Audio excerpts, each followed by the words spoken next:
My 22 female family has not celebrated anything to do with me since I was 12 years old. My dad and his new wife had a baby that year, and I was kind of forgotten about. I would get birthday presents and such, but no party or anything. I got used to it and started a tradition of celebrating with my friends. We go see movies or whatever. One of my friend's moms found out and started making me a cake every year for my birthday. When I graduated from high school, I saved enough money to go on a week-long vacation to New York City with my best friend and her mom to see Hadestown. I just finished university and I'm starting my new job right away. My dad had planned a big party for me as a surprise, but I didn't show up because I went out with my friends instead. When my family started asking me why I didn't show up after my father had gone through all the effort for me, I explained that he hadn't celebrated anything of mine in 10 years, and I didn't know he'd planned to do so this time. Of course, he told everyone I was lying, so I asked him to post any pictures he had from my birthday parties, extracurricular activities, or high school graduation. He obviously couldn't, and everyone started crapping on him. So now he's mad for talking about private family matters. I'm just going to go over there and pick up a few things I have left in that house and just move to my new city without dealing with this anymore. Am I the idiot? Definitely not the idiot. You can't attend a party you didn't know about. He's now mad because you called him out on his lies and proved to his family that he hasn't celebrated anything for you in years. Obviously it makes him look bad, and that's what he's mad about. You do you. Good luck with your new job and your move. Exactly. And since she went out with friends, he didn't invite them either. Probably because he has no idea who her friends are. The party was to show off to Dad's friends. So who cares if OP's friends show up or not? Wow. Yikes, that's a great point. Man, I really dropped the ball over the past few years. I need to try and make up. I'll throw a surprise party and make sure the whole family is coming. Forgets to get OP there. It would be funny if it wasn't so sad. I can promise you, and I know you're being sarcastic, the dad did not plan this to make it up to her. She's now become a successful adult, and he wanted an event where people could congratulate him on raising her right. Unfortunately, he was so focused on himself that he forgot to invite her because she was just the topic of the event. He was the subject. It was a party for him. The theme just happened to be OP's graduation.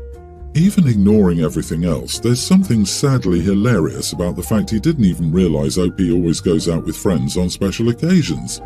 OP, your dad sucks more than a vacuum, and what a brilliant way of putting him in his place. You were honest with people. He publicly accused you of lying. You proved he was the one lying. He now thinks you're wrong for talking about private family matters. Funny how he was okay talking about them publicly until he got his butt handed to him. A couple of months ago, I, 27 female, moved into a new apartment with my boyfriend, 28. We're still in the process of settling in, and our neighbours have been super friendly. One of our neighbours is an 18-year-old kid who lives with his grandma. He's been especially helpful in showing us around. A few days ago, I received some deliveries but struggled to carry them up the stairs. I asked my boyfriend to help me and he said he'd do it later. He was gaming, so later meant never. Our neighbour was about to enter his place and spotted me. He immediately jumped in to help and did it all faster and more efficiently. I gave him some snacks and water as a thank you and we parted ways. Afterward, I was on the phone with my sister in the kitchen and my boyfriend was also present. I praised our neighbour and told her how sweet and helpful and thoughtful he was. My boyfriend freaked out when he realised that our neighbour helped carry everything upstairs. In fact, he got so upset that he told me to stop telling my sister about the situation. I started laughing because he suddenly seemed concerned and kept asking me for details. I jokingly said that he was busy gaming while the 18-year-old gentleman put his physical strength to actual good use. That did it because he looked at me like I took a dump on the kitchen table. Then he told me that from now on, I should always go to him first before running off. I said that this is entirely up to him. He was clearly in a bad mood for the rest of the evening. He also asked me to stop bad-mouthing him to my sister, although I never did. So, am I the idiot for singing our neighbour's praises and embarrassing my boyfriend on the phone? He was too busy gaming. He's just upset and embarrassed that a kid 10 years his junior stepped up in a way he wouldn't. You are not the idiot, but it sucks that you just moved in with the potato. Especially now that he's threatened by the younger and more helpful neighbour. He'll be insufferable and sulk whenever he sees the poor kid. Potato is the perfect descriptor. This guy is an absolute loser. This is classic, if you want me to say something nice about you, do something nice. I will never understand people who get upset because we don't praise them for doing nothing. If you want to be considered nice, kind or thoughtful, you have to first be nice, kind or thoughtful. OP's boyfriend was none of those things and yet feels entitled to being thought of in that way. BS. Agree. Boyfriend cares very much about how others see him, but not enough to put in the actual work required to earn that opinion. He'd rather ask his girlfriend not to share with family occurrences that do not reflect well upon him. I consider that a red flag. OP should keep an eye on that type of behaviour. To start off with, my 64 male daughter, who is 30, and son, who is 26, both ended up with very different paths in life. Like the rest of the women in our family, my daughter wanted to go to medical school and study to become a dermatologist, since she wanted a successful job no matter what, and she loved studying skin conditions as well. That meant she was willing to do whatever it took to get scholarships and work multiple jobs, although I tried to help her pay her tuition as much as I could to make that happen. So now she currently is working her dream job and making a very good living, about $250,000 a year, and she's very debt-free now, which is something I'm very proud of her for. While my son decided to give up on going to further schooling just so he could help aid his sick mother, when her health heavily declined from leukemia around when our son was 14 and our daughter was 18. So, to focus more on taking care of his now late mother and then me after I got lung cancer, my son has focused on working only minimum wage jobs just so that he can have more time to care for us. And even if I knew that he probably wanted to go to college, and I told him to not worry about us, my son was still so kind enough to decide to focus more on us instead so that his sister wouldn't be burdened by doing so, and simply because he loved us. Because I feel so grateful and responsible for him sacrificing so much for us, I decided to let both my children know that, when I die, my son is to keep the house, all the possessions we have in the house, including our car, and 80% of whatever money that I have left in hopes that he could eventually use it to go to college if he wanted to. And that my daughter can have the other 20% of the money because I wanted to leave her something, but I didn't think that she needed the money that much since she has a well-paying job, for her to be left behind with many of her mother's possessions and whatever my son didn't want to inherit from me. Of course, I did expect my daughter to be somewhat upset about this, with her potentially believing that I'm favouring my son more than her, despite my trying to explain that I'm simply trying to pay back my son for all the help he gave to me and that I really don't favour him more than her. However, what I didn't expect is the rest of my family, especially the women, to call me as well and berate me for acting misogynistic and that I was punishing my daughter for her successes, when I only wanted to give back to my son for helping me and my late wife. Am I the idiot, and should I reconsider splitting the accesses of my will 50-50 before it's too late? Edit. My son didn't become an official full-time caregiver at 14, although he insisted on helping out because he was very worried about his mother and loved her dearly. I was the main primary caregiver for my late wife and continued to do so up until her death. Still, my son was the one who was very kind-hearted enough to want to help me, and he even insisted on taking a full-time caregiving role and giving up on going to college after he graduated high school. So, yes, he does have a high school diploma under his belt, just because he wanted to help me juggle between taking care of his mother and making sure that I can help provide whatever financial support I could to his sister. Not the idiot. Your son has put his life on hold for 12 years. He's definitely going to need a bit of help getting back on track. He's significantly behind his sister in making a decent wage. 4 years of school, 3 years of college at least before he'll be where she was 7 years ago. You're not punishing your daughter for her success. You're rewarding your son for his time and effort. Agreed on the financials, but is it about that? Can OP switch to leaving the daughter some more possessions and keepsakes so she doesn't feel less than? What about things that remind her of her dad and their relationship together? Her brother gets to decide if she's earned that. That was my thought too. The difference in money may sting a bit, but it's the "you can get his leftovers" that got me. It feels personal. I don't want you to have any of my items unless your brother says he doesn't want them. I'm a minimalist, but I'd still be hurt if I was told I couldn't keep a memento from one parent unless my sibling deemed I could have it. Also, does anyone else forget that having a fully paid off house and car is a huge step up in today's economy? By giving the son those, most of his adult bills are officially covered, aside from maintaining said property and car and taxes that come with it, and then the 80% of the money, plus first dibs on whatever items he wants, I mean, it is a bit much to expect her to be just totally fine with all that. My guess is everyone else, including sister in the family, sees him as a loafer mooching off his parents, using their illness as an excuse. I disagree. I read that his son chose to give up everything to care for OP's wife. Wife got sick when his son was 14, so no, the son didn't make a choice. Son was stuck. OP, you are the idiot for using your 14-year-old son as a home health aide.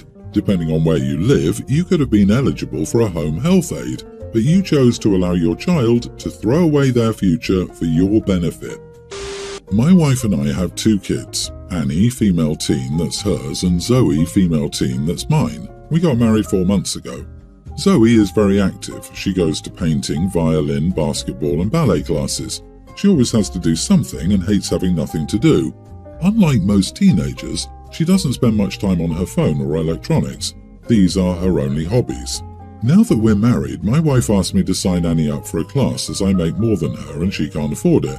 The problem is, I can't afford it, so to do that, Zoe needs to quit one of her classes, which is not an option.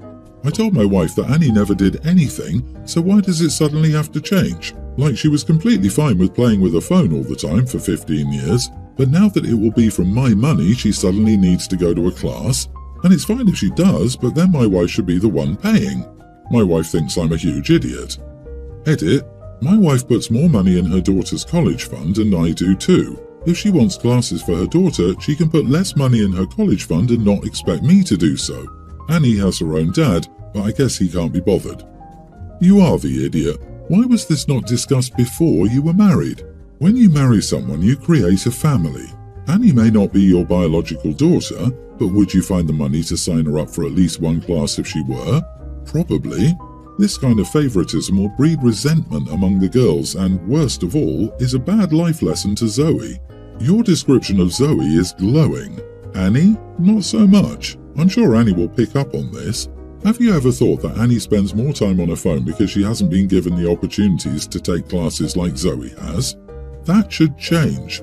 Finally, both kids have phones, but no one can afford one additional class. I'll never understand this thinking. This is a tough one, but I think I'll go with not the idiot. From your edit, it seems your wife doesn't want to take money from her daughter's college fund, which is where she puts all her extra money. Instead, she expects you to drop one of your daughter's activities to pay for hers. That's what I think isn't fair. It's not really that she doesn't have the money, it's that she puts her money elsewhere. Granted, it's totally admirable to put towards college, but it's not cool to expect others to go without so she doesn't have to pay. I also disagree with the, of course your daughter's life changed since you got married, so what does dropping something really matter? Consistency in other areas like activities would be important with the change in new step-family adjustments. Also, you said your stepdaughter has a dad. Why isn't he paying? It shouldn't be up to you and your daughter to cover. Your wife's expectations are not fair to your daughter. Don't do it. Zoe didn't get married. If you do this, expect anger and bitterness to rule the roost. And if a wife causes anger and bitterness, it's good to know now so you can see how you want to handle the issues of, you don't love my daughter as much as you love your daughter, and other such manipulations. Good luck. I, female teen, live with just my dad, 42. My mom left when I was 5 and I haven't seen her since. 2 years ago, my dad started dating Chris, female 41. She's okay, we definitely aren't close. It's kind of me doing my thing and Chris doing her thing. I figured I'll be out of the house soon, so it didn't really matter if my dad's girlfriend and I didn't get along. Except we have a big problem. I have a cat I got when I was a younger teen. She was just a kitten. She's helped me through a lot of tough times. When Chris first came over, she saw my cat and said she was allergic. Well, I don't believe it. She's been over for multiple days. Her eyes don't get puffy or watery. She doesn't sound congested or anything. And she also doesn't get hives or a rash or anything, so I call BS. Because she constantly talks about how bad her allergies are, but I see no symptoms. Well, Sunday my dad proposed, and of course Chris said yes. Her apartment lease is coming up for her to renew if she wants, but last night she talked about Chris just moving in with us. Then she said, well, if I'm living here full time, the cat's got to go. She complained she's not always going to deal with her allergies. I told them no. I'm not willing to give up my cat. My dad pleaded with me, saying it was unfair to Chris to have to deal with her allergies all the time while living with us. Chris had a smirk on her face while my dad was trying to bargain with me. At that moment, I knew she was definitely faking. After Chris left, I told my dad I would never forgive him if he made me get rid of my cat. And I also told him I think Chris is faking being allergic to cats. He got mad and told me I was selfish and I didn't want him to be happy. I know some people will say my cat is just a pet, but she is honestly family to me. Not the idiot. Tell him you're allergic to Chris. This is an example of a power struggle where she wants her dad to pick her over you. It's a sample of what's to come. Can you have a family member or friend foster you until you're out on your own? The cat and the daughter could stay with a family member. OP, move in with a sympathetic relative. He's lost his mind along with his heart. Your kids always come first. Always. And be extra careful with your cat. If you can, get them chipped. Sounds like an evil stepmother might try and dump your baby somewhere. Don't trust her or your dad. They're already behaving against your best interests. Please don't trust them to do the right thing by your cat. And lock down anything precious to you. Family heirlooms, keepsakes, photos of you and your parents, because Chris will accidentally give away or destroy it. You can warn your dad that you'll never forgive him and warn him that you'll go no contact and move out as soon as you're of age. But at the end of the day, it's your dad's house, and he can do what he wants, so please be prepared.